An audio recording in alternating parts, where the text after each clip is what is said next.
Alhamdulillahi Rabbil Alameen, As-salatu was-salamu ala khatamin nabiyyin wa ala alihi wa sahbihi ajma'in, amma ba'd, fa'udhu billahi minash shaitanir rajim, bismillahir rahmanir rahim. Qala Allah ta'ala fi Surah Al-E-Imran, قل يا أهل الكتاب تعالوا إلى كلمة سواء بيننا وبينكم ألا نعبد إلا الله ولا نشرك به شيئا ولا يتخذ بعضنا بعضا أربابا من دون الله فإن تولوا فقولوا اشهدوا بأننا مسلمون.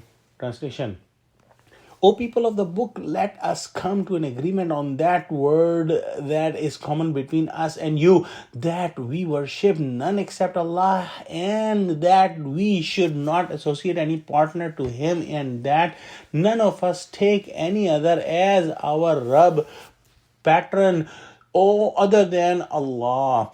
Then if they turn away, so say, bear witness that we are Muslims, surrender to Allah. Prophet Muhammad sallallahu alaihi wasallam said to the Christian that came from Najran that be Muslim. They said that we are already Muslim. It means that they used to think that they were Muslim because they believed in God.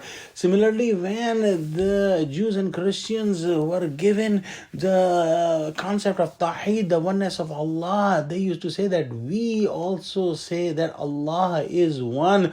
And if we ponder, if we see, if we study, all the religions in any shape or form believe that the big God is only one. And Allah subhanahu wa ta'ala is talking about that big mistake that different people may make, that any association with Allah subhanahu wa ta'ala is unacceptable. So if somebody is saying that Allah na'uzubillah has a son or a grandson, or he is associating any other power, any other person, any other prophet with Allah subhanahu wa ta'ala, he is doing a shirk and he cannot be a Muslim.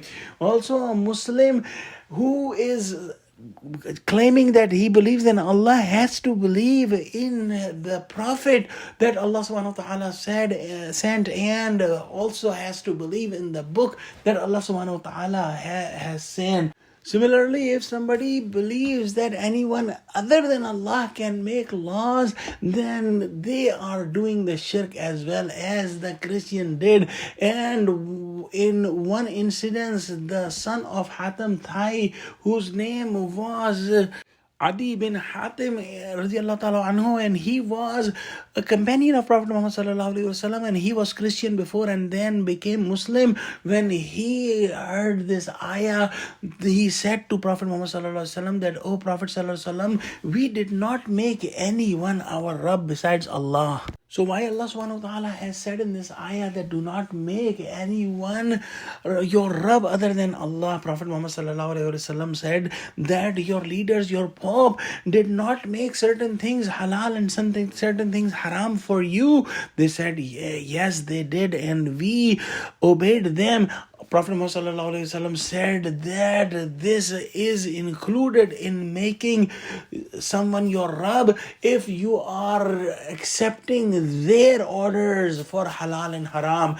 Giving the order of this thing is halal and this thing is haram is only for Allah, and nobody else can do this. And if somebody is doing this, he is trying to declare that he is the Rabb, na'uzubillah. Let's pray to Allah subhanahu wa ta'ala that, oh Allah, give us true understanding of Quran and make us 100% firm on Tawheed and save us from any hint of shirk. Ameen. Wa akhiru da'wana alhamdulillahi rabbil alameen. Assalamu alaikum wa rahmatullahi wa barakatuhu.